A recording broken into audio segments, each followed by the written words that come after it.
আসসালামু আলাইকুম। আপনারা সবাই কেমন আছেন? আপনাদের দোয়া ও ভালোবাসা আলহামদুলিল্লাহ আমিও ভালো আছি।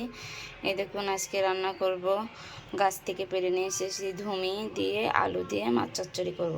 চলুন কেমন করে করি আপনাদের সাথে শেয়ার করি। এবার দিয়ে দিব পেঁয়াজ ও মরিচ, আর দিয়ে দিব হলুদ, আর দিয়ে দিব একটু মরিচের গুঁড়ো, আর দিয়ে দেবো সামান্য একটু ধনে গুঁড়া। এবার দিয়ে দেবো একটু রসুন বাটা, আর দিয়ে দেবো সামান্য একটু তেল,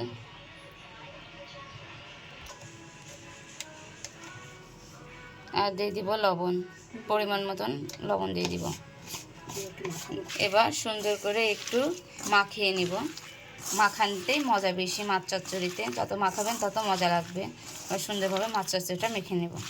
এই দেখুন সুন্দরভাবে মাখিয়ে নিয়েছি এমন করে। এবার এর উপরে দিয়ে দিব মাছ। এই দেখুন মাছগুলো দিয়ে দিলাম।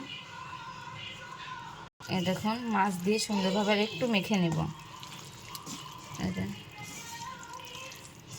আমার মাখানো কমপ্লিট হয়ে গেছে। এবার গ্যাসটা অন করে দিব। এই দেখুন কত সুন্দরভাবে মাখিয়ে নিয়েছি। এই দেখুন মাছের সাথে, এই দেখুন কত সুন্দর বলক উঠে গেছে। এই দেখুন ফুটছে কত সুন্দর করে। এই দেখুন এবার একটু দিয়ে দিব ধনেপাতা। উপর দিয়ে দিয়েছি ধনেপাতা, ফুটছে এর উপর দিয়ে দিয়েছি ধনেপাতা। এই দেখুন আমার মাছ চচ্চড়ি করা কমপ্লিট হয়ে গেছে।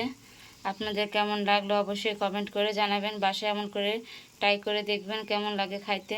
অবশ্যই ভালো লাগবে খেতে। অবশ্যই আপনারা ভালো লাগলে লাইক ও শেয়ার করে দিবেন। আপনার আজকের ভিডিওটা এই পর্যন্তই। আসসালামু আলাইকুম।